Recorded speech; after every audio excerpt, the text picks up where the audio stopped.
All right, my name is Chris Meinert. I am a professional technician, technologist. I belong to IPET, SAT, and SAIC. Now, I'm an assessor, moderator, and interviewer. So today what we're going to discuss is the common mistakes people make that I've picked up while doing assessments. All right, today we're discussing the common mistakes. I've seen the applicants' applications for registration as technologist.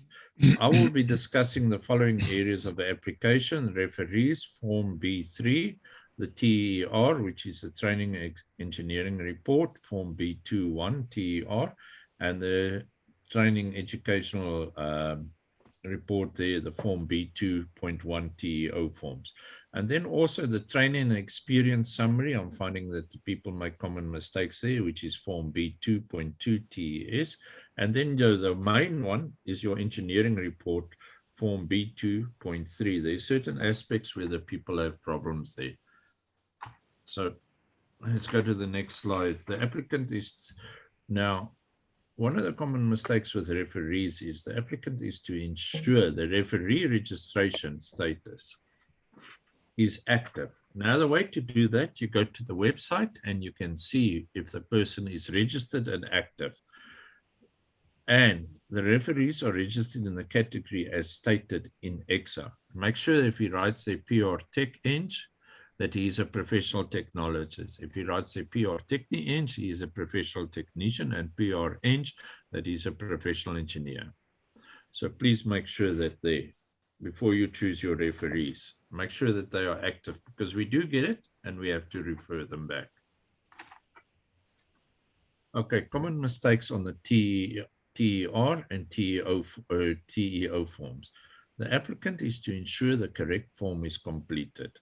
I'm getting that the TER is the Training and Engineering Report, is to be completed by the applicants with the applicable benchmark qualification, which is your BTech, your advanced diploma, and your BEng Tech. Now, TEO is a Training and Engineering Outline. This is to be completed by applicants who do not have the required minimum benchmark qualifications, but has a required experience coupled with certain qualifications. Those qualifications you can get on your Appendix A from R08 STA, not R8, R02 STA, PEPT, PCE, and PN. But there it will tell you. The applicants complete the summary of experience before completing the TEO and TER. I'm getting this. Now, your summary of training and experience. The summary of training and experience is an important document, as many applicants tend to overlook it. The summary of training and experience is to be completed only after the TER or the TEO is completed. You must also ensure each period is stated in weeks. Total of all periods to be stated in years and months. They tend to forget that. And also the organogram is only to indicate your position in the organization and technical persons under you. Do not include the cleaners, the tea person, or the gardener, or whatever they're in the organization. We're not interested in that. We want to know who's under you. Now, if you look on the next page, the next slide, there's the form of your TER. That is written up top there, and you make sure that everything is there. You fill it in, and there at the bottom you will see organograms showing the supervisor, person signing the report, co-workers, and those you supervised, if any. It must show 2 levels above and below, if these exist. So give names, positions, qualification, the registration of any. Do not use color in your block. Why we say that is because then when we get it as assessors, we get it in black and white. It gets emailed to us. It's been scanned in black and white. If it's in color, the wording and that, we cannot read it. Okay, and then you get the form B2.1 TEO. This is for the people who have not got the required qualification, but they've got the experience, the training and experience outline. It's basically the same, but it's organogram to identify yourself, your supervisor, and person supervised. Also, do not color it in block. There's one thing on both of them, your discipline of engineering and discipline of specified field. Do not write over the, in both of them, the people tend to write a lot about it, but it's just civil. And for instance, if you're doing transportation, structures, just shortly like that. Do not write you're doing a complete field of everything there. Okay, then your training and experience summary. That is your form B2.2 TES. This form you only fill in after you finished your TER or TEO. You just write your position held, must make sure that it's the same as what you've written in your TEO and TER forms. I've picked this up where they say they're technologists, but when you go to the summary, you find them, they've written technician or an assistant engineer or what. So please make sure that it does follow correctly. Okay. The next one is your common mistakes. This is one of the most important documents. There are many common mistakes made when completing the engineering report. Right. The first page. This is very important.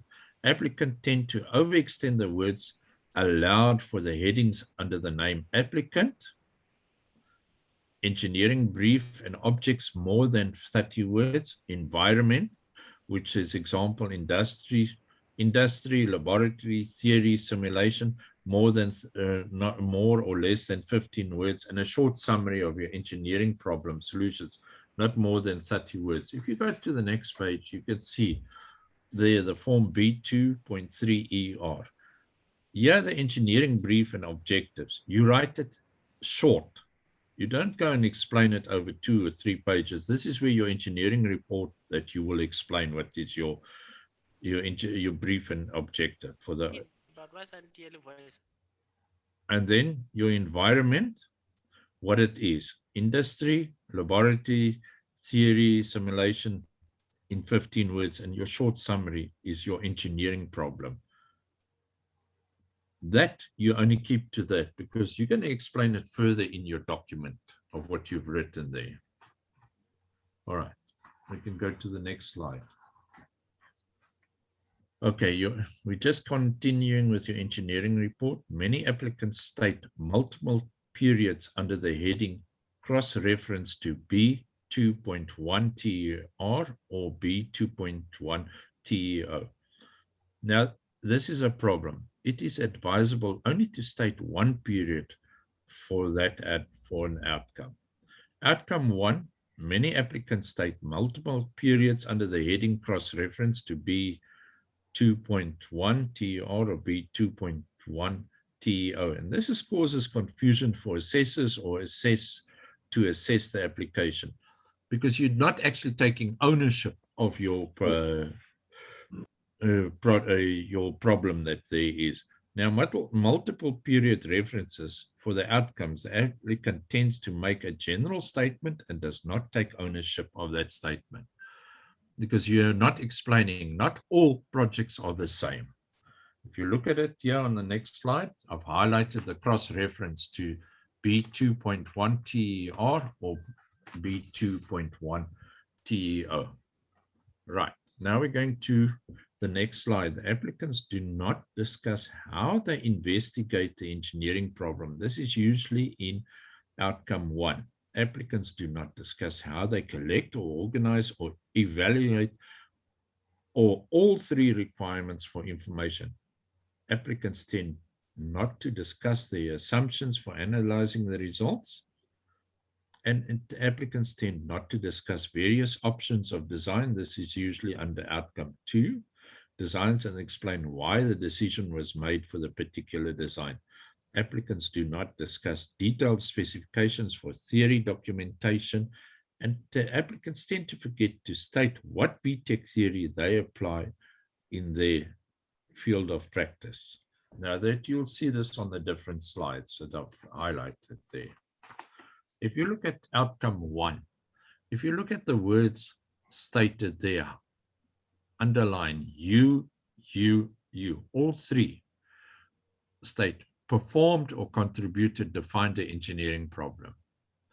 Performed or contributed in investigating the engineering problem. And then, or you performed or contributed in analyzing an engineering problem. Look at your words that say, and look at your keywords. In the first one, 1.1, it's you and defining. 1.2, it's you and investigating. And then 1.3, it's you and analyzing that engineering problem. These are critical things people tend to forget. Okay, we can go to the next slide for outcome 2. Outcome 2 is it's where you design and develop a solution for broadly defined engineering problem. It's how you design, how you synthesize systematically a solution, what was your part of drawing up a detailed specification? Applicants tend to forget to tell how they draw up a part of a detailed specification. They say, I've drawn up a specification. They don't tell you what it is. You can state it there. Then in 3.1 is comprehend and apply knowledge embodied in a widely accepted and applied engineering procedures. If you look there, state what engineering principles, practice, and technologies that you included of your BTech theory. They tend to forget, indicate your working knowledge of the areas of practice that interact with your practice area to underpin teamwork. What does it mean? How did you work with your team? Who was in your team? That is what we have to see. Applicants tend to just run through it and they write very little, and it actually causes a problem when we do start going through our assessment. Then we have to refer it back. Common mistakes, engineering report, we're carrying on.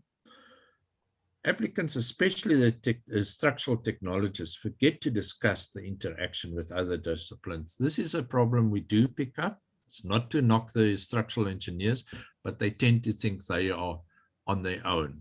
But they forget they're working with other people. They're getting information from certain people, certain disciplines to get their work done.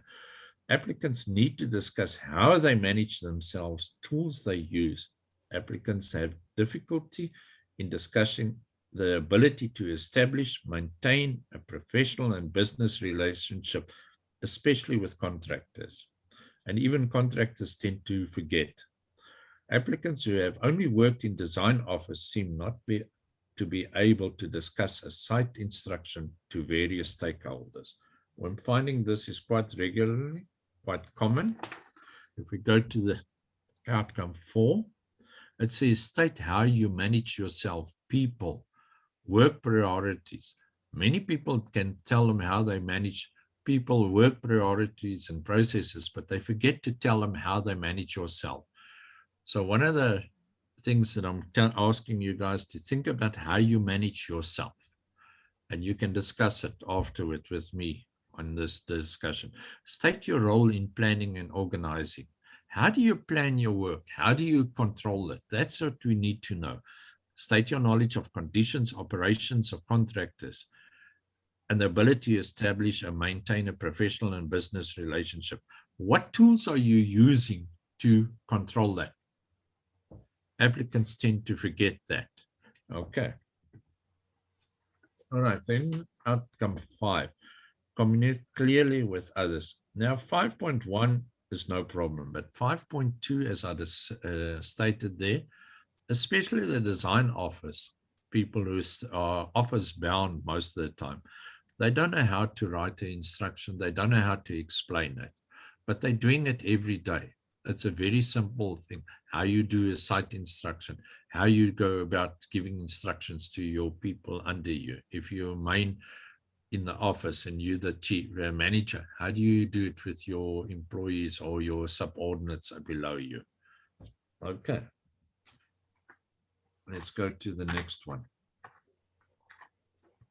Right. Applicants also have difficulty in identifying affected parties and interaction between technical, social, cultural, and environmental considerations. Applicants have difficulty to discuss the negative effect of construction on the environment and how this is limited. Applicants tend to state tend not to state legal and regulatory requirements encountered for engineering activity. Many just state the Health and Safety Act, and that is stated the requirements for the outcome. But that's already there. What about the other legal and regulatory requirements you require when you're doing construction work? Applicants use many technical terms and acronyms, but do not explain or discuss their meaning briefly. I've picked this up quite a few times already. And this is one of the things. Outcome 6. There on the next slide, it says recognize and address. Now, if you look there, 6.1, describe your ability to identify interested and affected parties. Now, when you're doing this work, who do you discuss with? What do you see? What communities are you talking to? If you're not doing this, you can ask your colleagues to explain. State the measures you've taken to mitigate a negative effect. If you're putting up a structure, if you're doing electrical work, you're doing mechanical work, what effect does it have on the environment? And how did you stop it or try to minimize the negative effect of that engineering work? Okay. Then outcome 7. This is where we have a problem. A lot of the guys have problems, but there is a way to go about it. And state where you have identified applicable legal and regulatory requirements, including health and safety requirements. Everybody talks about health and safety, but what about your labor laws? These are the, what about your COIDA? What about your law that you need? Who do you go to before you start a project? These are the things that people don't seem to discuss. And when you do ask them, they can't discuss it. Okay. Then applicants under outcome number 10, under 9, tend to have difficulty in discussing the application of their technologies and the interrelationship with other disciplines and technologies. And also outcome 10, applicants have difficulty in explaining how they make decisions for their design. If you look at 9 and 10, it's got a lot to be interlinked with outcome 1, 2, and 3. Okay, if you look at what is required on your outcome 9, there you exercise your sound judgment in the course of a broadly defined engineering activity with your application of your technologies and interrelationship to other disciplines and technologies. Now, if you look at that, how did you go about to get your information? Who did you work with? Who other disciplines? If you're doing structural, you're working with electrical and mechanical. If you're doing a high-rise building, if you're working with electrical and you're doing a high-rise building, you're working with the structural and the civil guys. This is how you must think about it. And then you must state the factors you took in consideration. That will help you to make the correct decision. If you're doing electrical, what factors you took into account? And how did you know where to put your electrical cables? If you're doing civil and you're doing structural, you see where you're allowed to bore through the floors and what did you do to ensure that it is correct. Okay, outcomes 10 is the responsibilities. Yeah, you make sure that you know what you're doing. Yeah, you take ownership of your project that you're doing. And if you read through those 3, you will understand if you take an ownership. Okay, then we're going to go to the next slide. That is there, is your under general. As our colleague said, Johan said there, van Skalkwyk, spelling, grammar.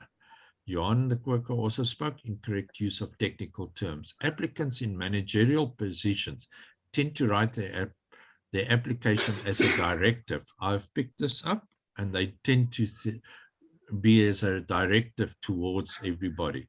In the interview, the applicant must not argue with the interviewers. I've had this already quite regularly. Applicants must prepare for the interview without looking at the reports. Because we're using now the Zoom, not Zoom, we're using Microsoft Meeting, the applicants tend to keep on carrying around to get their documents and to read it off, and they tell us in the interview, wait a minute, I will quickly tell you. So under summary, today we have briefly discussed the common mistakes that applicants make that cause them to be deferred from becoming registered as a professional engineering technologist. And one thing, applicants must take their time completing the application forms. We do pick this up. And now my presentation is based on the Engineering Council of South Africa's ECSA document. It's the application form, registration as a professional engineering technologist, paper-based new registration system, and the professional engineering technologist guide to the completion of the registration application form. Okay, thank you guys. And if any questions? Are there any questions? We can carry on now. Johan, you can take the presentation down. Thanks. Hey, somebody's on. Dr. Sina. Thank you, Chris. It was a very nice presentation. Thanks. One thing I have marked when I assess their application or I conduct interview for professional registration, some of them write with pen and is not clear, especially engineering report. They write with the pen, sketches with the pen and is not clear. So they must do those things by typing. Even sketches they should make by KD, AutoCAD or relevant software, because sometimes it becomes very difficult for we interviewer to look at that. Thank you very much. Yeah, if I remember right, in the document it says it must be typed and it must be in black. And all right, some of the, especially the appendixes, they, where they, to show what they're doing. There's a lot of written documentation, I know, but we do go through that sometimes. If they've got a handwriting like mine, that's why I like the computer and the printer, because everybody can read. If I write by hand, nobody can read anything. But I know what you're talking about. But it's written in the documents, they must type it out. Okay, thank you. Even the referees. Okay, thanks, Dr. Sina. Who's next? Adrian? Yeah, I have the same sentiments. A very good presentation, so thank you for that. I'm dealing with 3 applicants for ECSA, and what they had done was they had done their TS and then started the TRs. But you said something interesting today. You said first do the TRs, then do the TS. Yeah. Because what's happened, they've done the TS, they've done the summary, but they can't fit now the TRs into their own summary. So it's a bit of an awkward one now, but it makes more sense if you do your TRs and then you can then easily do the summary, basically covering all your TRs. It's just a thought. And then the other, I okay, just want to come in there quickly about the summary. They must make sure when they're doing their TRs that there's no overlapping of time frames, because that causes a problem. Because then it shows, if they're like Johan van Skalkwyk also said he had that problem, is that they can't get their timing right. Because if you're doing multiple projects and you're working on you won't work the same period of time on all those projects. If you just choose one and said you use the whole period of time, then it's easier for us to assess also. Okay, that makes sense. Yeah, okay. Yeah, the other thing, one of the attendees mentioned this previously, where applicants tend to shy away from really saying what they've actually done. I don't know if it's yeah, I think it's sometimes awkward to say I did this, I did that, but I think what you've brought out is the importance of that, to actually really describe, and as per the criteria on each category, what you did, how you did it, and I did this, and not so much we and all the other people involved, but Mm. you narrow it down, can be quite helpful. So I thought that was really, really great, and it was mentioned earlier on. Yes. But what actually, sorry, this was my point. Maybe because people feel awkward to do that, they don't actually say what they did, but they must talk about what they did. Yeah, because I think engineering people don't tend to blow their own trumpet, which is quite a good thing. But in this case, you got to kind of just put it out there what you've done. So yeah, overall, thank you for the presentation. Really appreciate it. It's very helpful. Thanks, Chris. Okay, thanks. What just want to say is, if you say my company was appointed to do, for instance, a transportation investigation, my responsibility, if you put it that way, then it's fine. My responsibility and what I took ownership of is this and this and this item, and I'm going to discuss that. That is fine. You have to do that because it's very difficult. If you say we, nobody knows who is we. We're not interviewing the company, we're interviewing you. We're looking at the evidence that is given to us of yourself. Okay, we've got two hands up. We've got Okay. Queng and Rodney. So, Queng, I you go first. Ladies first. Thank Okay. you. Thank you so much. Good afternoon, and thank you for the presentation. I just wanted to find out, in terms of referees, say, for instance, you work in a company, a small-ish company, and you don't have referees that have the ECSA registration, but have obviously substantial experiences. How do we mitigate that? That's the first question. The second question is, if I am registered now as a PR technician, and I got my qualification and my experience for the BTech, and I want to now sort of upgrade to PR Tech, is it worthwhile doing that, first of all? Secondly, do I go through the through the same process then? Thank you. Okay. All right. The first question there about your person that is not registered, that is your supervisor, you can put him in. Then what you do is, then you put in 3 of your clients, because you do work with clients that are registered, and you ask them to be your referee, which is fine. So then you have 4, because your clients, your supervisor, it does happen in the different fields that we do work in, that our supervisors aren't registered. They never thought about to register, but yet they are specialists in their field. So you can do that, and then you get the 3. Then the difference between a technician and a technologist registered, a technician can only sign off certain works. Their level of responsibility is limited. When you're a professional technologist, you've got a wider responsibility.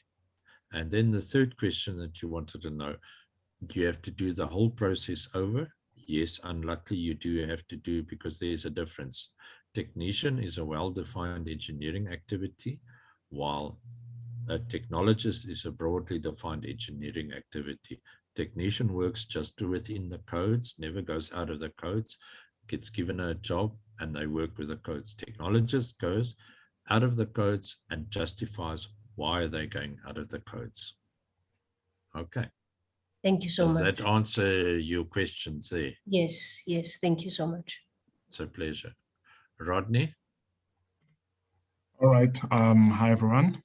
Thank you, Chris, for this useful presentation. Thank you, Johan, and everybody who was involved in this meeting. This is very, very important to us to see all the mistakes that we've been doing and how to improve them.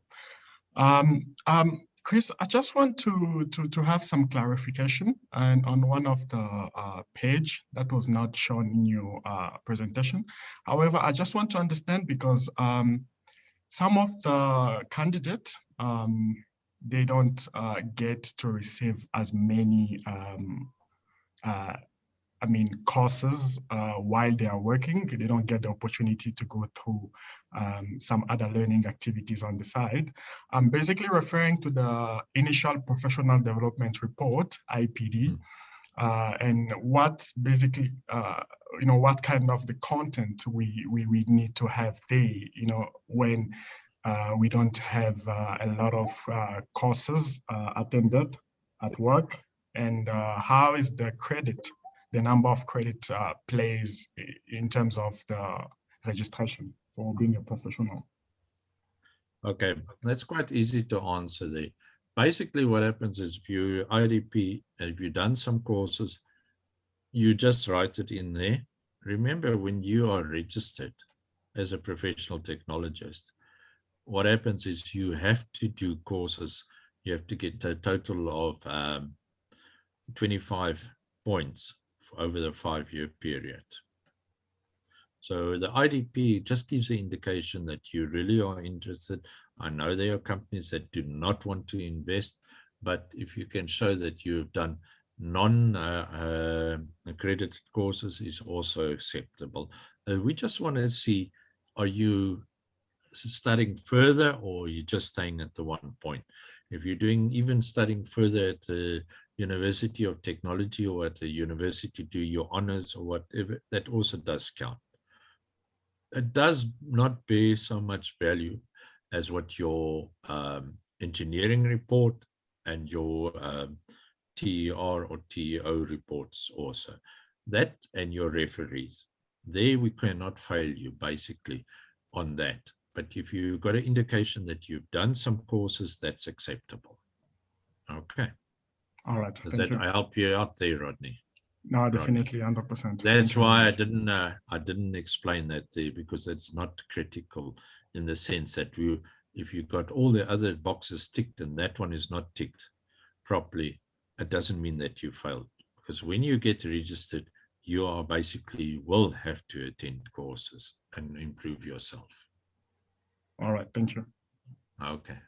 Johan van Schalkwyk. Hey, Chris, yeah, just a quick one. I had a story the other day where one of the technologists said to me that the new documentation by ECSA, I think it's the ones in December 2020 or December 2020, they do not require the organogram anymore. And I haven't come across any of that. What is the rule there? Still organogram or no? No, organogram has always been there, because this one is what I've done now is based on the latest application form. That's that what has I thought. never been taken out. I think he's just taking a fat chance. He doesn't know what organogram 10:1 is, but it is there. You have to indicate your level of responsibility of where you're working and where you are basically in the organization. That's what it was explained. Okay, great, thanks. It's nice to just get confirmation of that, because I also said the same. I said, no, man, let me show you how to do it. And I've never seen that change. Okay, no, great, that helps me. No, it is one of the important things to see where the person is in the organization or in the structure of where he's working, to see his level of responsibility. Okay. Sekgakwe, you have your hand up again? Yes. I just wanted to ask one more question regarding the interview. So when I went for my technician application, I got recalled or went to the interview twice. So is there a minimum of how many times you're supposed to go to an interview? Some, will tell you they didn't go to an interview. How does that work? What is it that makes you sort of, if you will, qualify in inverted commas to not be interviewed, or is it a compulsory we all get interviewed? Thank you. Okay. All right. The first thing first is everybody gets interviewed. Usually there is one interview, but we do get an interview which we call the experience interview. Experience interview, you will only be interviewed on certain outcomes that is not written clearly in your documentation. Then you get your professional review, which is where you are on all outcomes you have to discuss, where you get questioned on all outcomes. So I just want to find out, when you were a technician, did you go for the experience interview on a limited amount of outcomes, and then you had to go to the peer review, the peer review one? If I recall correctly, this was some time ago, but it was almost the same interview with different interviewers. So I was questioned on what I had written, my specific outcome and my experiences in the region that I found myself there. That was pertaining to the to that engineering report. And even in the second interview as well, it was the same, roughly the same sort of interview questions and styles too. So I assumed that perhaps it's the way I wrote my report, it wasn't clear, so they needed to sort of get a confirmation, or I wasn't quite clear. I just went in and read again my report and thought, okay, maybe I just need to perfect the way I presented it the first time. How long ago was that? 2018. Okay, I might just say that was Actually a little bit before that. Yeah, basically that was still in the, I would say, the beginning stages, but not really. Basically what happens nowadays is you will get called in, for instance, for like an experience interview. You will get correspondence to say you haven't outcomes 1, 2, 3, and maybe 7 or something like that, or maybe all of the outcomes. It is for you to be afforded the opportunity to discuss information that is not forthcoming in your documentation. I see. But now your experience interview is different compared to your peer, your professional review. Now, a professional review, you will be asked on all the outcomes. And you will have to have another level of that. Basically, so do not mix the two together. Okay. Use always, what I'm going to tell everybody, use your experience interview as, if you get called up for that, as a stepping stone towards your peer, your professional review. Professional review is in a higher intensity as what your experience interview will be. And listen to what they say and understand. And then go back after you've got your experience interview and you get the opportunity to go for your professional review. You look at that and say, okay, I look at my report, I look at my presentation, and I see, if they're going to ask me a question, will I be able to answer this? Do I talk correctly there, or do I not talk correctly? Am I using the right terms? Can I explain the terms I've written there? These are the questions you have to ask yourself. And this only comes through preparation of your interview. If I may ask you, anybody, even yourself, when you go for an interview for a project, I mean, you're going for a job interview, what do? You prepare for it. You don't sit there and scuttle, taking papers around and say, listen, this is what happened this time. This is what, you know exactly what you've done. So that you have to be sure about. Okay. You're a bit faint, Chris. If you can speak up again. Okay, I don't know. Can you hear me now? That's a little bit better. Yeah, thanks. Rodney, I think our systems are going a bit haywire here now today. I think the next person, does it help you? Yes, it does. Sorry about that. I'm happy. Thank you so much. Okay, thanks a lot. Let me put out my hat. Thank you. Okay, Rodney? Okay, no, thanks. Thanks, Grace. I think there was a mixed up with names before. But I wanted to ask about the the supporting document. Let's say for the supporting the supporting document or the supporting write-up of what you have done as part of your experience. How do you put that in? I know with calculations, you can put them in the report.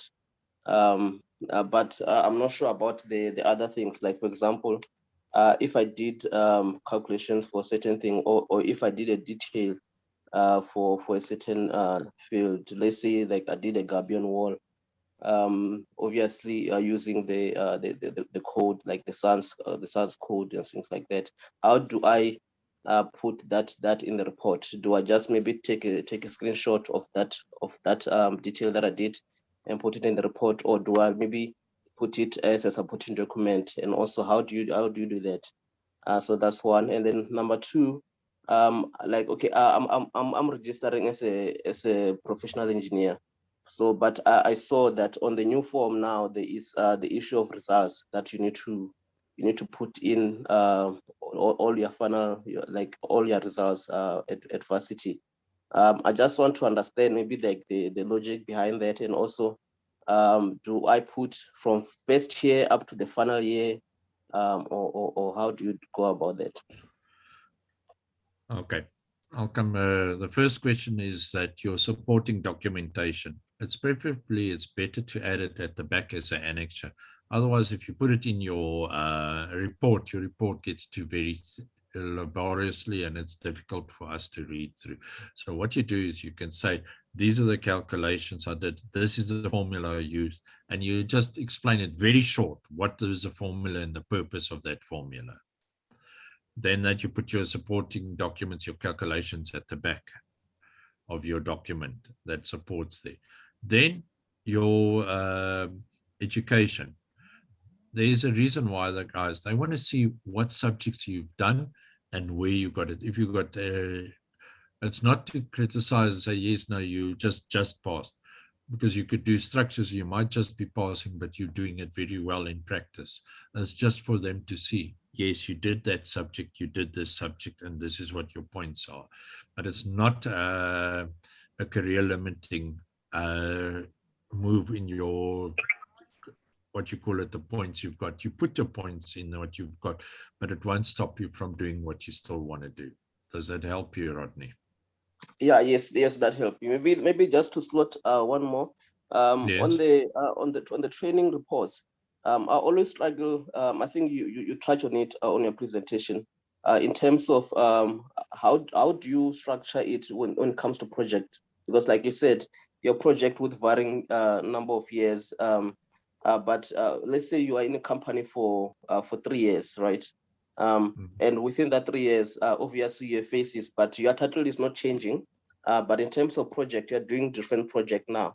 So how do you put that like in your training report? Do you just have one training report from when you start in the company? Let's say you start as a junior, and then up to the 3 years, but you are obviously having different projects. So how do you structure it in that instance? Okay, if you read there what it says there, any change of your work environment or any change, or it means not to just company, like you've done, for instance, one project like Gabions, for instance, let's say that you've designed a Gabion wall. Now, your next project you've got is designing Gabions with a dam wall. That is another period that you do. And you don't say in the company, I worked this and I did Gabions.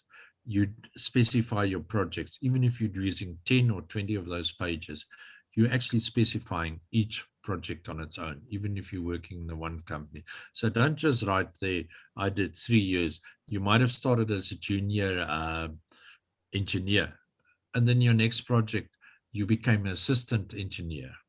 Assistant resident engineer. The next project, you became a resident engineer. You understand your environment has changed and your projects have changed, but make sure that they don't overlap each other. Does you understand what I'm saying, Rodney? Yes, yeah. I think I do understand. Yeah, thanks. Because it's easier for us as assessors to see, okay, you started here at the bottom, but you worked 3 years for this company, but you've gone up to a certain point of responsibility. You've improved yourself. If you just write there, I did 3 years in this company under your TER, and I did just Gabions. What in Gabions? You understand? What was your responsibility? Then you start talking generalizing, as I call it. Then you just saying, but you didn't say exactly what is the ownership. What did you do? How did you do it? That's what we're looking for. Okay. Okay. No, I think I understand now. Yeah. Thanks. Okay. It's a pleasure. Johan van Schalkwyk.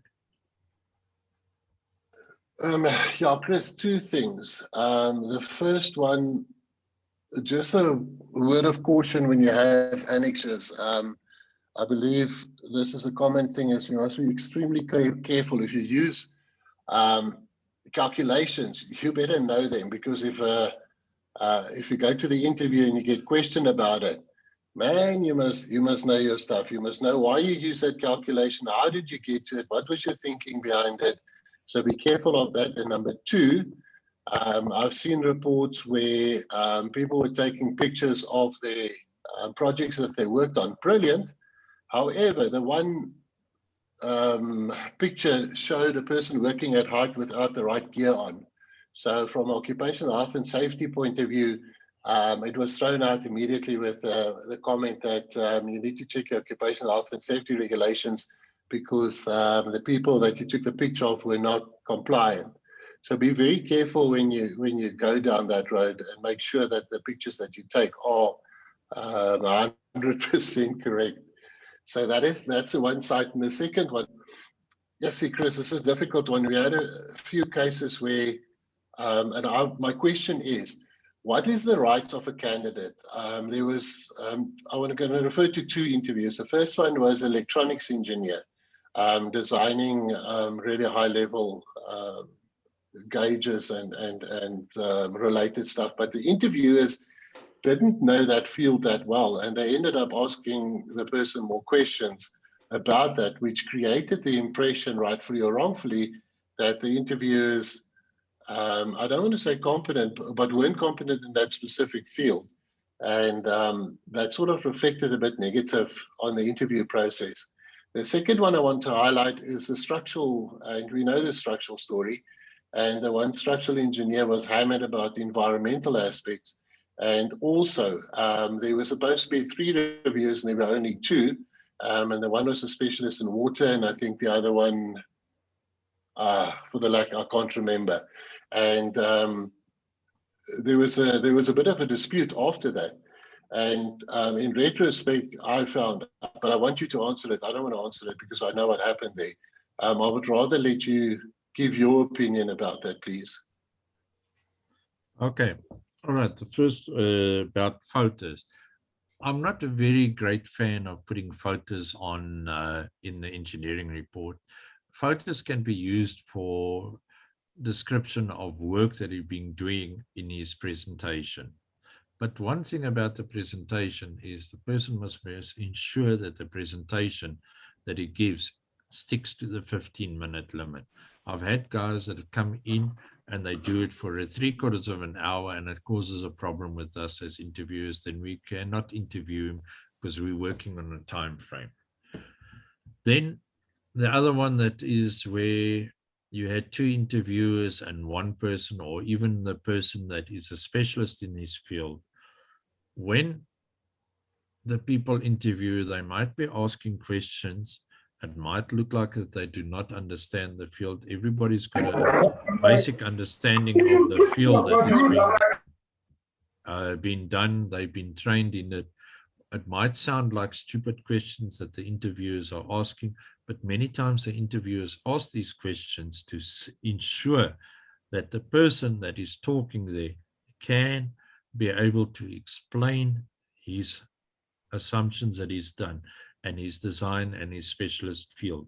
I've had specialists working, coming in fields that we've just got the basic understanding.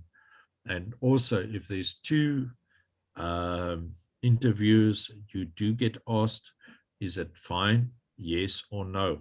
And the person that is doing the interview, attending the interview, can say, listen here, I'd rather have 3 interviewers, and that will be not held against him at all, him or her. So you can ask for 2, but if you're confident in your field, you will be able to explain your field there.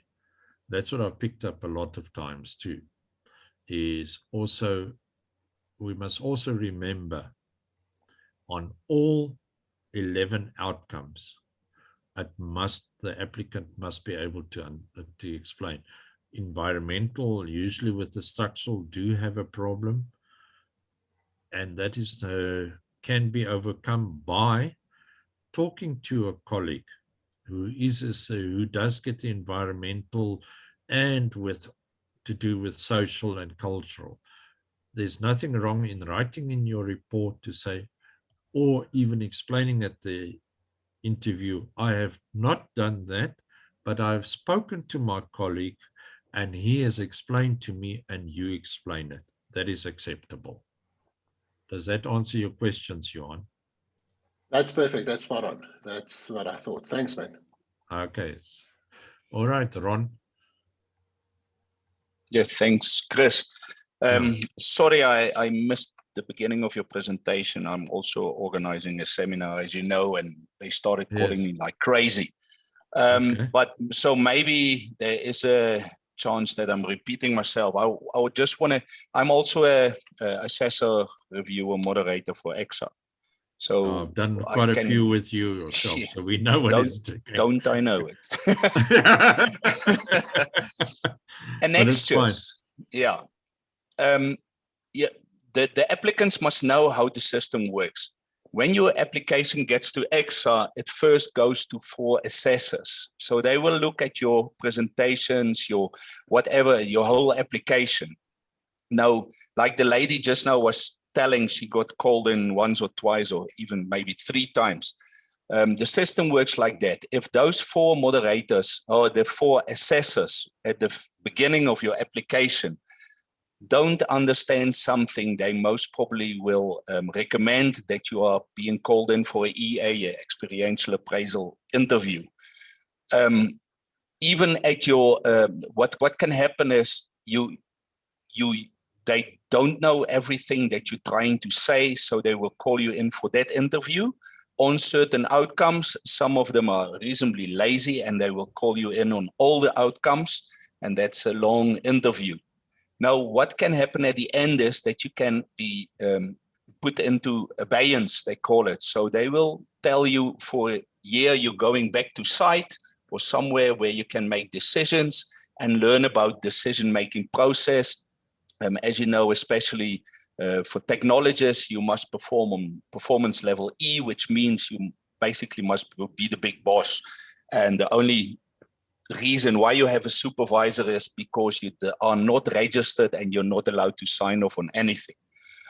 So when you come back out of abeyance, you're being called or being assessed again, and again, most probably being called in for an EA interview.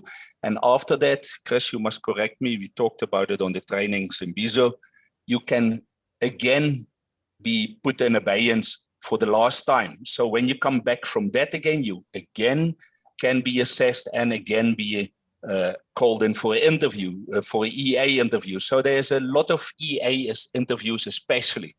The EA interview is just there so that you, that the assessors can get some extra information which was not present in your especially engineering report. So yes, there can be a few interviews being organized before you get to your PR interview. Now, like you just now heard, we're talking about the engineering report. In the engineering report, most assessors will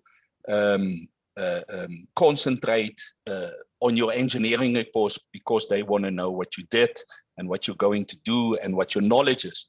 So in your engineering report, there must be a few things so that you can avoid being called in for an EA interview.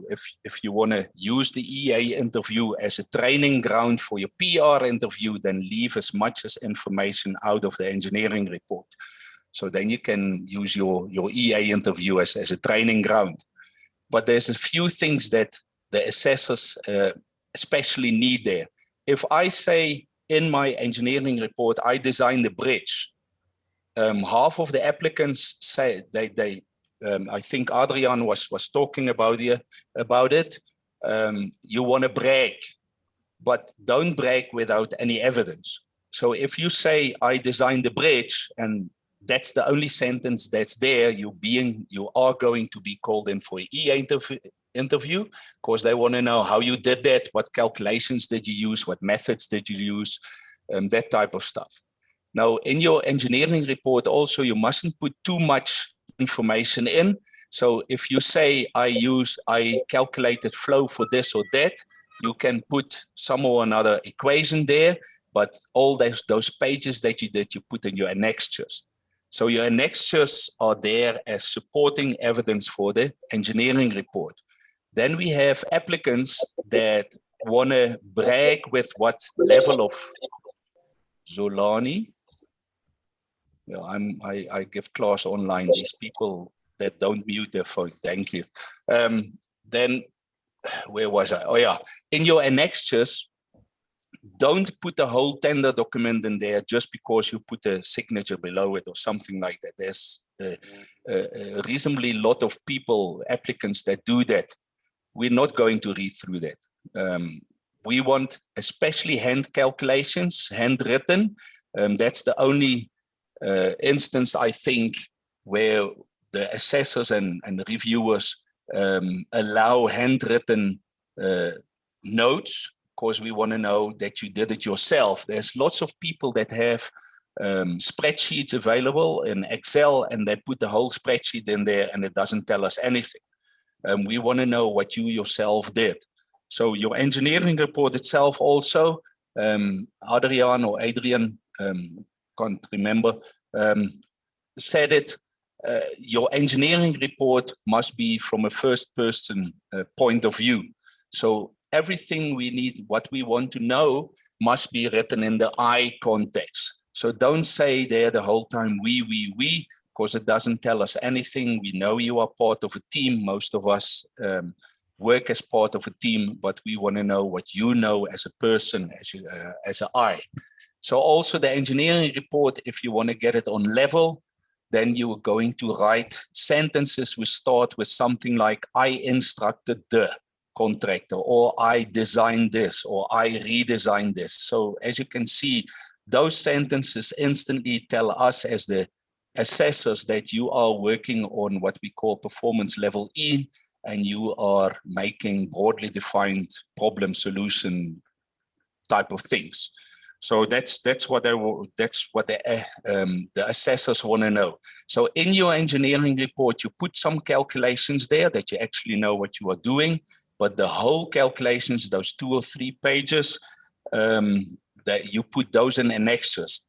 Do not put the application in which has no annexes, because there won't be enough information for assessors to make a very objective ruling on if you should go through to the PR interview, so your professional interview or not, because they will call you in for an EA interview, and that's a stage where you can be refused your registration. So most of the time you want to avoid the EA interview.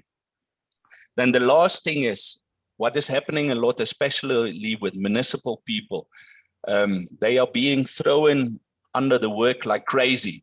So at the end, applicants think, oh, I'm in charge of 10 different sites, so that should impress the panel. It doesn't, because that means that you are a project manager.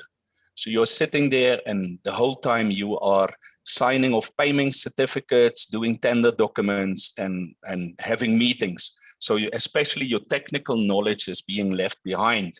And outcomes 1, 2, and 3 is on your technical knowledge. If you fail those, you don't even think of going further than that, because you will most probably fail your interview on that.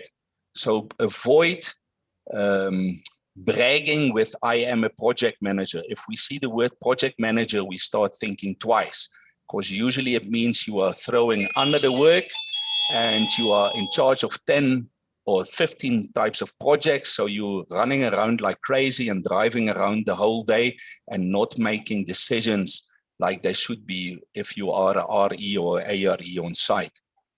So that's my small part that I wanted to say quickly. Thank you. Okay, thank you, Ron. Just one correction. If you if you put the person in abeyance, he has to complete his document for within 12 months. If he has not done it and he still does not correct it, there won't be you can, yes, chance. sorry. Yeah. Yeah, you he can only ask gets for one an extra chance. year. Yes. Yeah, you can ask for extension, but he cannot be put in abeyance again and again and again. Oh, You only sorry, get that's one what I meant, chance. that extra year, Yeah. yes. No, that's all what I wanted to say there. Thanks a lot, Ron. Appreciate. I just want to go to, let's so Charles. He says, do we focus on one period to address all the outcomes, or do we allow to use different periods projects to address each outcome as they seem interlinked, especially with outcome 1, 2, and 3. If you're doing like outcome 1, you get your sub areas like 1.1, 1.2, and 1.3. Keep it to the same period because it's easier for us to follow. And then outcome 2, also use the same period because then it's easier to see how you did your calculation. And that's what we're finding. If you're using different periods for 1.1 and 1.2 and 1.3, then it's very difficult to assess because then we don't know how did you identify, how did you get the information. So preferably use one project and work through it from outcome 1 and 2 and up to 3. It's much easier for us to assess, and it's also easier for you as the applicant. Hopefully that answers your questions, it's also. Okay, Kutsu, you can answer. Thank you, Chris. I just wanted to clarify can you hear me? Yes, I can hear you. Afternoon. Yes. You mentioned a point, and I've been asking myself quite a lot of times on the TRs. You mentioned that I'll give you a scenario. Let's say I'm in a design office and I have say 3 or 2 projects that I'm working on concurrently, and they sort of have similar in terms of weight. They share almost, time that needs me to do the work. I heard you mentioning that you don't necessarily have to overlap the projects, but if that was the case, and the position that I was, the level of responsibility that I was taking in was similar for say 2 or 3 projects, what do I do? Especially if I don't want to choose one, I feel if I don't want to choose one, and I want to demonstrate that the responsibility or level of responsibility that I was taking in at that period. Okay, so I'm going to ask you a few questions. All right, you say all 3 of us, Sunny, you're doing 3 projects and they're all similar. Yes. Am I correct? And you take the same period of time that you're working on it. Yes. Okay, now it's quite easy to sort this out. What is the most prominent one project where you spent the most time on? That one you use as your prominent one for that period. Because, you can work on 3 projects. I know, I've done it myself. You work on 3 projects, but which one is the project that actually where you spend the most time? That is the one. The other 2 tend to be, it's a repetition of what you're doing. So you don't spend so much time on. So what is your prominent one that you choose? You use that one to explain. That is easier for you. You don't have to talk about the other 2 then. Do I still mention, yes, I hear you 100%. Do I still mention that even though I worked on 2 other projects, this was the predominant project that what you could say, you see what we're trying to stop is, the overlapping. Because Sana, you take 3 projects and it goes over a 12-week period, these 3 projects. But you find out the one that you've been working on, you've taken 8 weeks. That's your time frame. You're using 8 weeks. The other 2 that is left, you did 2 weeks, 2 weeks. So what you can do is you could say that one, from that period to this period, I spent 8 weeks. That's when it was finished. The other 2, you can actually add in your TRR that you can add in under it in a new level and say, okay, those that one I spent 2 weeks on, that one I spent 2 weeks on. You understand? Or you could actually leave it, you could leave those other two out and you just use your prominent one for that whole period. Okay. Chris, can I come in here? Yes. If say the person has kind of spent roughly equal time on each of the 3 projects, obviously you want to choose the project that would describe the outcomes the best. In other words, you look at your projects and say, okay, that project will be the best for me to use to describe the outcomes because it's clearer what I did there, where the other projects were not so clear. And so choose your projects according to what you want to describe. Even if you used less time on it, Chris, as you said before, sometimes people like to impress with the big projects and the many millions of rand that was spent on a project. Whereas if you've done a big project, but also a small project, where the small project actually describe your responsibility and the work that you've done, and you used a lot more of your engineering knowledge to do the work there. And you didn't, whereas the big project, you were doing much more project management and general management there. Use the one that's going to get you registered, because you know that what we want to see is how you have actually fulfilled the outcomes. And that is what you need to describe. Thank you. Okay, thanks, Johan. Kutsu, does it explain to you? You understand now? Yes, 100%. Understood. Let me take off my hand. Okay, thanks. You can come in, my dear. Yes, you can come in, Secretary Queen. Thank you once again. I just wanted to ask, in terms of, let's say, the BTEC registration, and we're supposed to have a certain level, I think you mentioned level E there. And you work in a company dynamic where you are not necessarily going to get the opportunity to be, let's say, RE on site. How do we, where you are constantly, if you will, under specific supervision, how and do you require that we at some point then become RE, number one? Number two, let's say I'm always on site, but I work for consultants and I don't necessarily have design experience in terms of calculating the water flow or whatever. What will count as design experience in terms of the engineering report? And then thirdly, in terms of the engineering report, can it be a mix of various projects with the exception of, if I understood correctly, outcomes 1, 2, and 3 being maybe specifically toward a project where you really learned something out of those objectives? Or must it be one project for all the outcomes? Thank you. Okay, first, just answer your last question. It's not required to have one project to do all the outcomes. You will see in your type of work you're doing, you're going to get, for instance, 1, 2, and 3 in designing and assumptions, and that you'll see that flows under each other. But the rest is not necessarily the same project.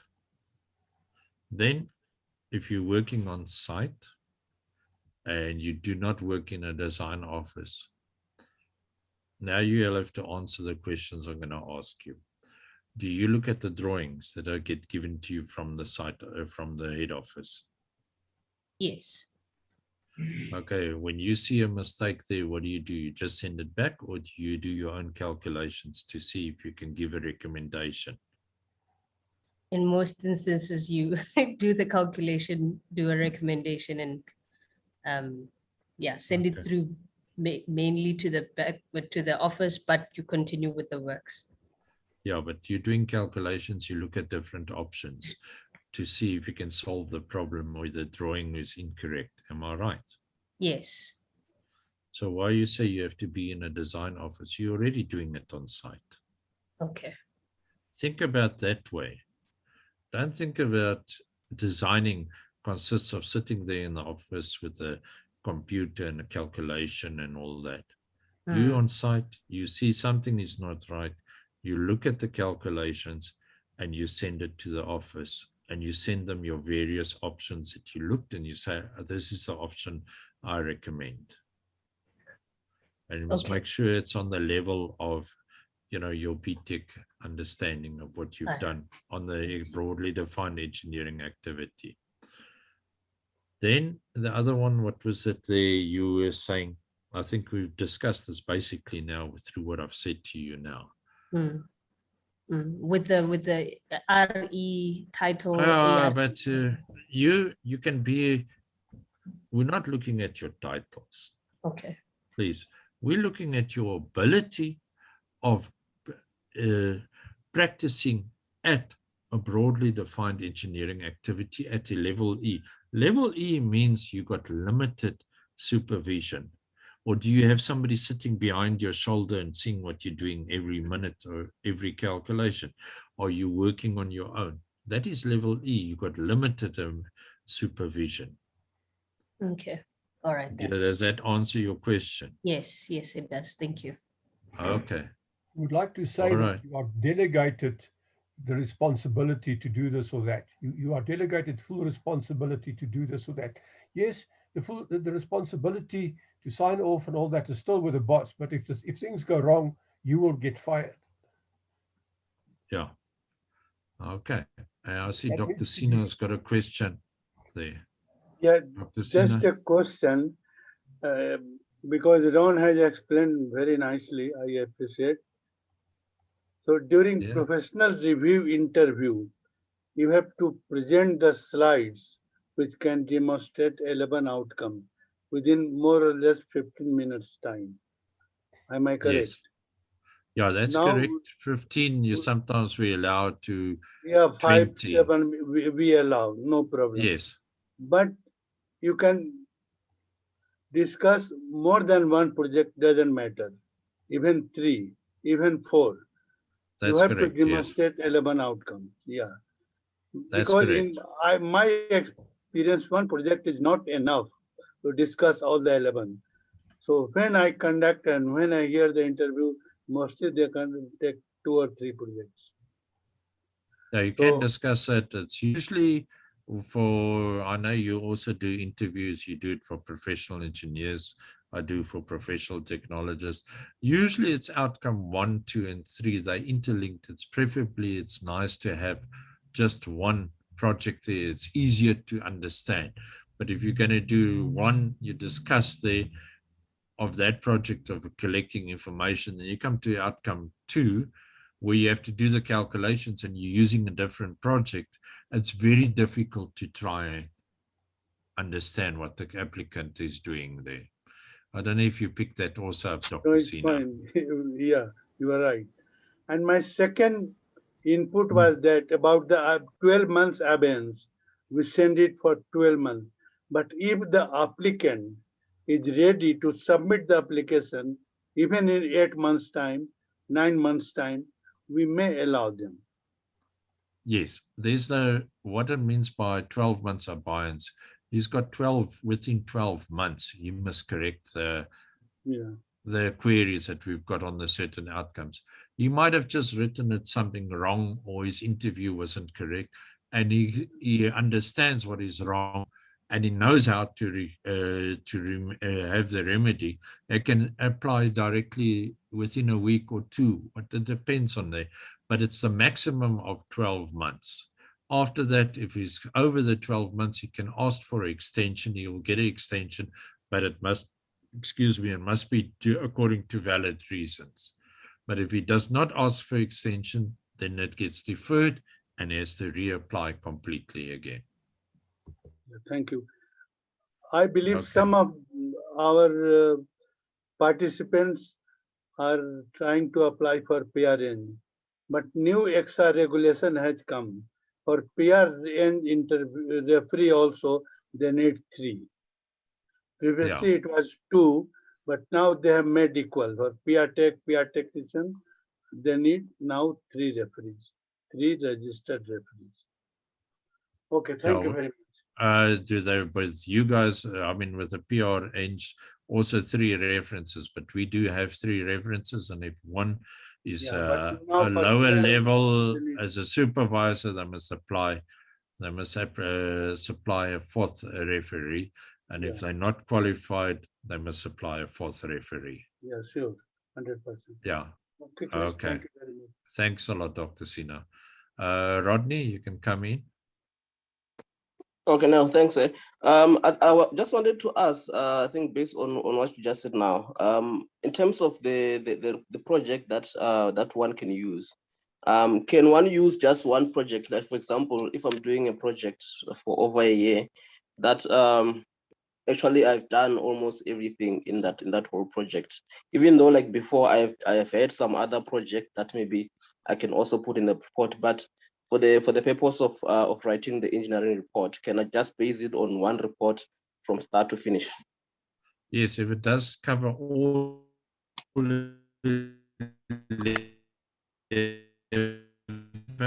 outcomes, you can use it. Nothing stops you from doing this. Hello, can you hear me? Yes, I can hear you now. You were cutting a bit. Yeah, no, I saw that. But I'm just going to repeat. If it covers all 11 outcomes, you can use it, the one project. Nothing stops you from doing that. But just make sure that it does cover all the outcomes, Rodney. Okay, yeah, because I had heard someone who was saying that who said something like in this line of they don't really encourage people to really just base the entire report on one project. So I just wanted to get a full understanding on that.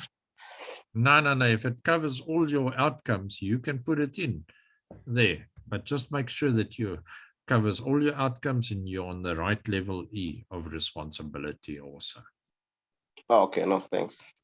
Okay, Rodney. Right. Okay, is there any other further questions? Yes, I have got one, but I don't know how to put my hand. Okay, it's fine, JP. Carry on. Okay, fine. So my question basically was to do with the projects which are overlapping. So like in my case, I just don't know whether this is recommended or not. Where maybe you have when you are working for small companies, you may find out you may not have enough resources in the company. Possibly you are only 2 designers, yourself and the big boss.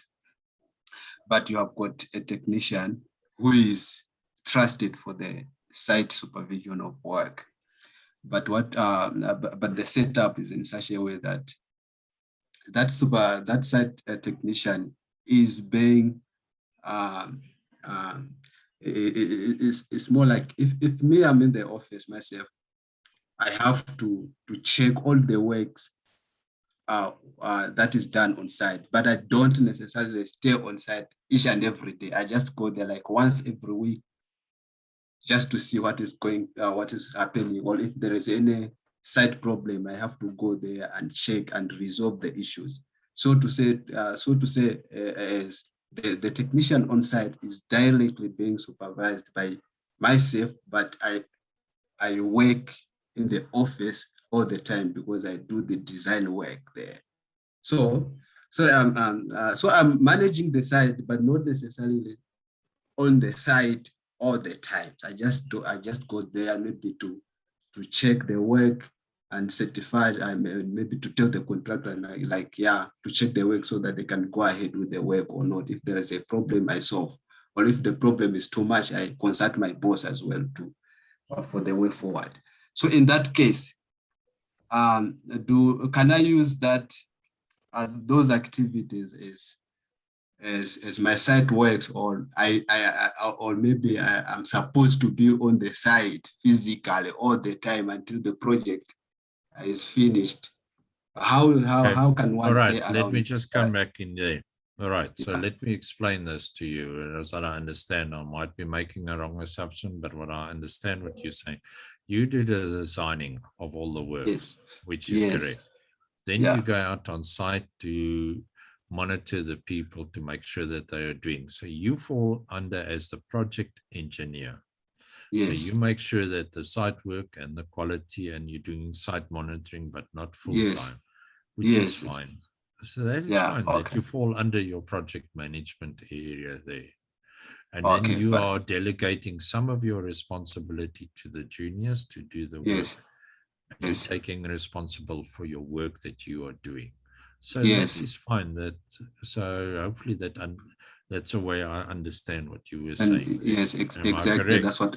Yes, exactly. So that is fine. So you're working on the level E of responsibility of limited supervision. When you do your design, when you're going to site, where you go to attend site meetings, you go and see the problems, you check the site, you check the people are doing the correct site monitoring of the work and the quality controls. Okay. All right. And that's okay. Yeah. So does that answer your question now? Yeah, it does. It really does answer, Smoke.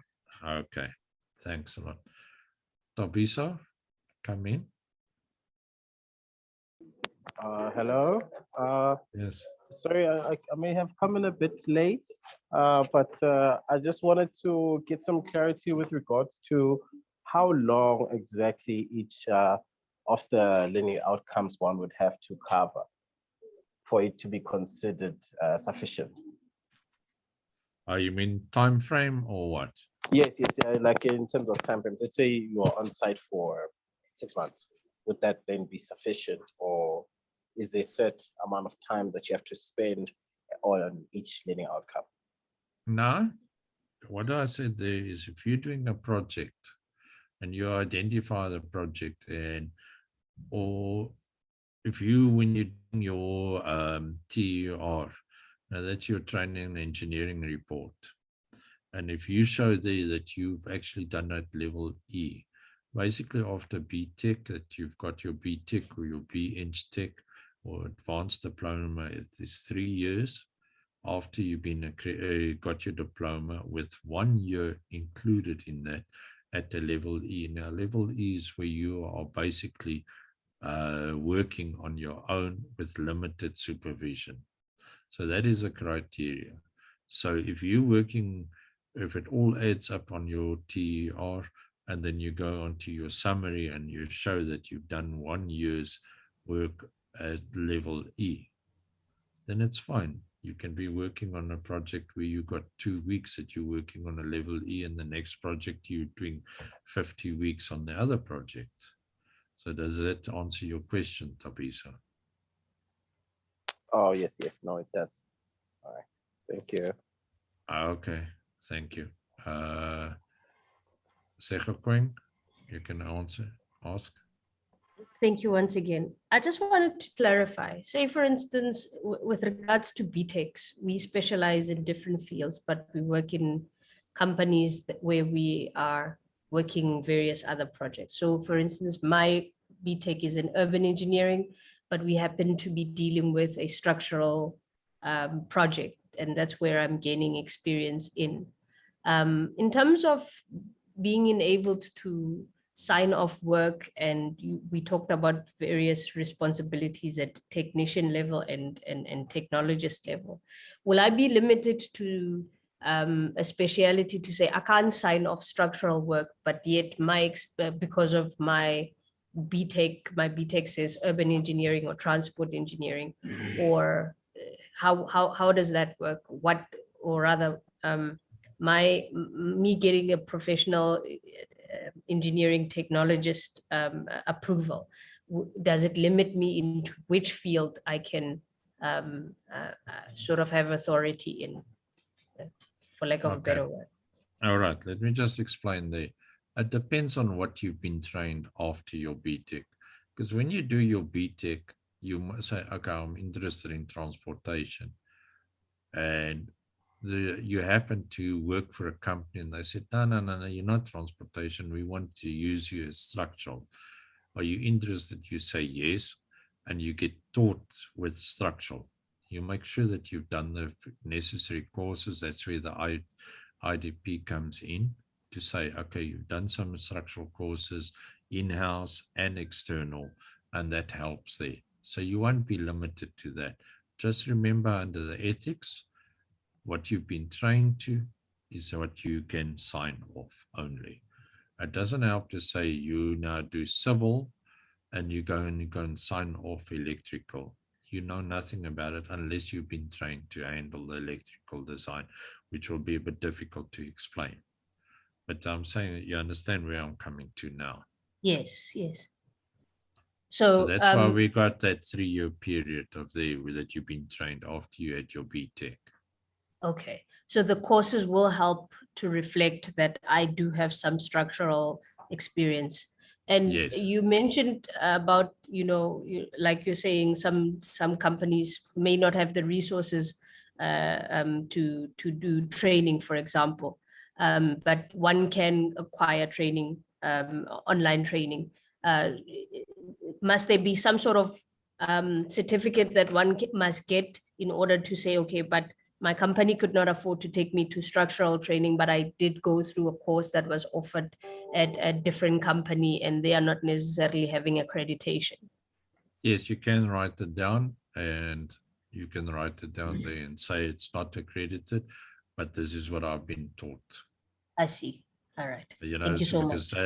So that's what I'm saying is, just remember, when you go for the interview and you're doing structural, although it will show that you were doing, your BTech in urban engineering, for instance, you were using some of those subjects that you're still using in structural. So you can prove to them that you've done it, but although you're specializing in structures, you will have to answer the questions that will be posed to you while you're doing the interview for professional review, and if it is experiential review interview. So you will have to be able to explain. We are only looking at your ability to operate or not operate, to be able to work at the level of a broadly defined engineering activity. Okay. All right. That's what we're looking for you there. It's not an interrogation that will seem like it, but we're trying to determine the competency. Are you competent in that field that you say you want to specialize in? Okay. All right. Got it. Thank you so much. Okay. Zolani?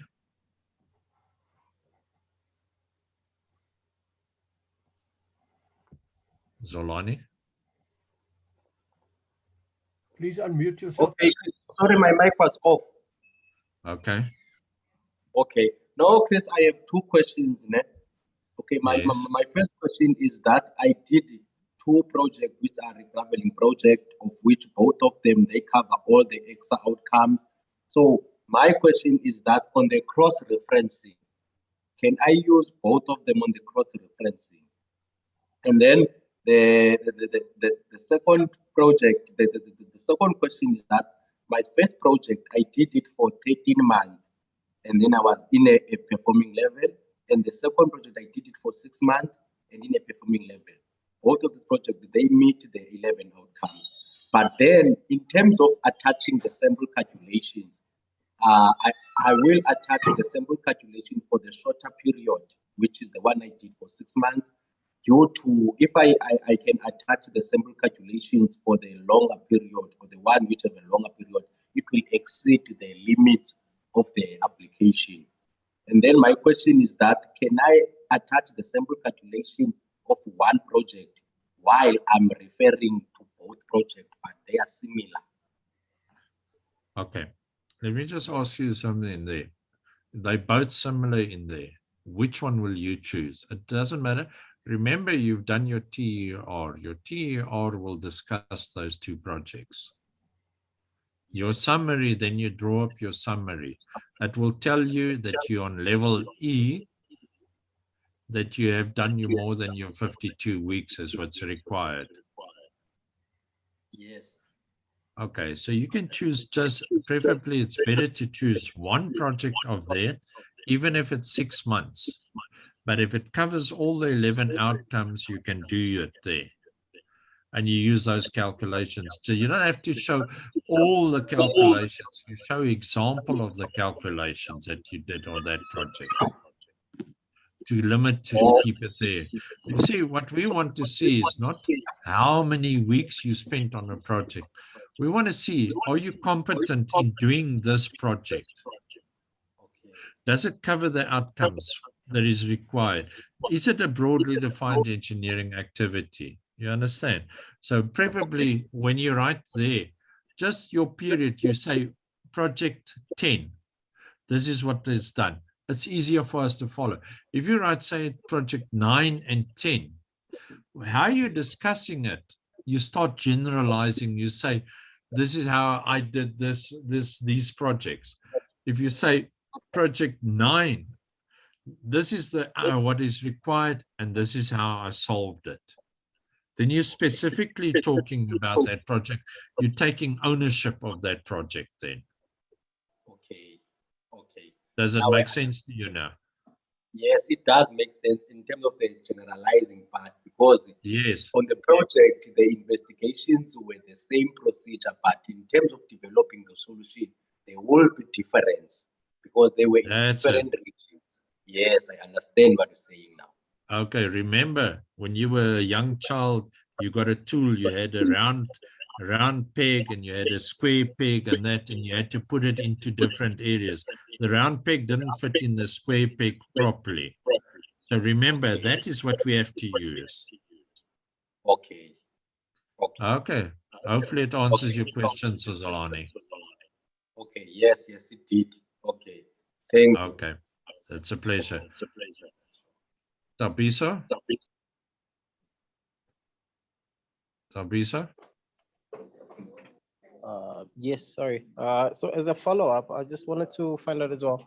So if you, let's say you had 5 years experience within working as a technician, but at the level, let's say of 2 years of that was at the level of technologist, meaning now you are handling design at the level of the technologist.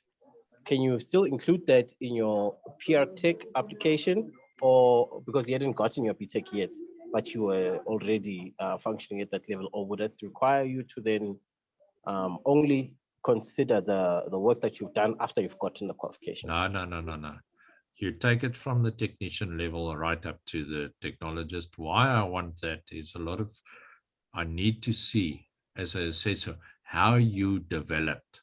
See, when you got your diploma, you were doing a certain work, and we can actually see how you developed to become a professional to the level of a technologist.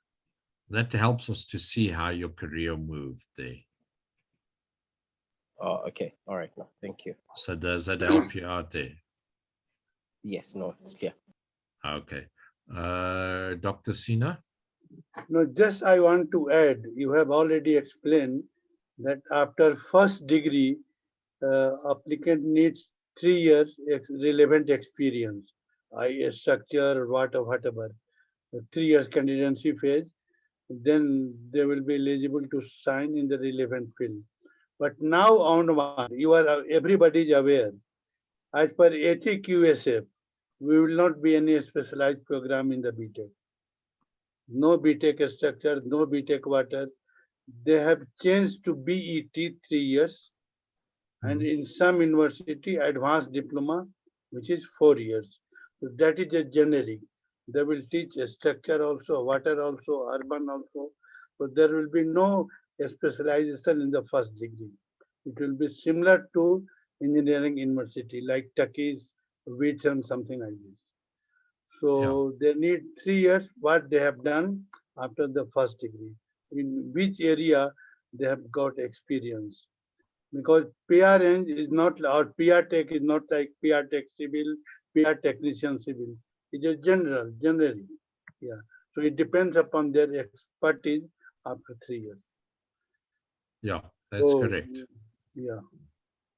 Okay. And Chris, one thing I may request you, because I see in some of the interviews, very senior members, they ask about ECSA accreditation. We are talking about ECSA registration, and one guy was arguing with the applicant. No, you must tell 5 lines, 3 lines, what is ECSA accreditation. And the guy was telling, no, I have no idea. So maybe sometime you can call Johan Morisani or sometime, because he knows better what is the ECSA accreditation exact process. Okay, you mean the accreditation of your qualifications? Universities, yeah. Yeah, no, that is there is written something about that, but remember there is also the accreditation is also to do with the courts that has been allowed. Certain people, countries we've got accords with, and then we recognize the education, but that gets evaluated on a regular basis to make sure that everybody's on the same level of education. But applicant must have a little bit idea about ECSA accreditation. What is that? Yes. Why is it being carried out like this? Yes. Usually if you look at the, if they come with a foreign qualification, the correspondence that is sent to them explains it actually very, very nicely, what it is to the value of that. I don't know if you've ever seen those correspondence you have. Yeah. They actually explain it to the applicant, to what level they can go and register and what they found. It's actually very, very well put out for the applicants. Yeah, because now applicant, candidate from University of Technology, if they have done masters or honors, they may try to register as a PRN. It hasn't been tested yet, but they can. Yes, it depends on the type of qualification they've got and how many credits they've got and what they've been trained at. Because there's universities that are actually sending out masters, which are not really masters. We know that also, on the level. A professional type of masters, lot of practice-based theory. Yeah. So maybe sometime you can call Malusane, because yes, he's busy in these things. So yeah, we can explain also. No, we can also. I'll do that there. I've asked him already, but he's also running around at the moment now, but he's got a lot of work to be done. Yeah, now he's in the council also, so yeah. Yes, no, because he's also on for the the professional. The international council too for engineers. So he's the president of that. So he's got quite a lot of work to do. Okay. I just want to hear. Thanks. Anybody, any further questions? Johan, you can take over. Johan? Is Johan the quicker there? Johan? Yes, I'm here. I don't see any more hands up or anything. Is there anybody else there? Pause. No, it's not. In any case, thank you, everybody. I think it's a good time to wrap up. From iPad side, we do this as a service to the profession and to try and help everybody to get registered. In other words, also a service to ECSA and a service to each and every one of you who attended our session today. It's nice to see some names that I made contact with during the last week on the list here, and some old names that I've known for a long time, and like Zanele, who was on the last time, she asked a lot of questions. She didn't ask any questions today, so it's nice to have you all here. And yes, we'll be back in 2 weeks' time. We haven't decided on what we're going to talk about yet, but yes, we will come up with some interesting subject and take it from there. Thank you, everybody. A last chance for maybe one more question, but I don't see any hands. So there's Babu. He still wants to get a question in. Yeah, and Johan also. Johan the quicker. Hi, Chris. Hi, Johan. Yes. Yes. Oh, hi. Yeah. No. Thank you very much. No, just a point of a note of thanks. By the way, this was a very, very enlightening presentation, especially from Chris, Adrian, Dr. Sina, Johan. But like everybody, like this was a very enlightening presentation.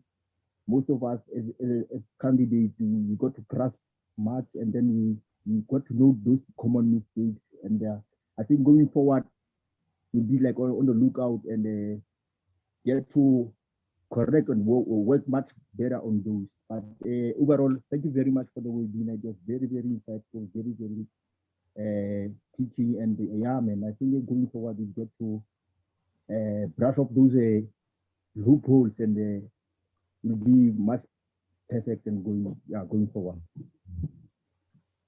Okay, thank you. Yeah, thank you very much. Okay. Okay, guys, until hopefully the next one should be around the 28th. And we'll let you know in the usual places on LinkedIn as well as on the iPad groups. And have a nice day. Keep warm, keep safe, and enjoy yourself.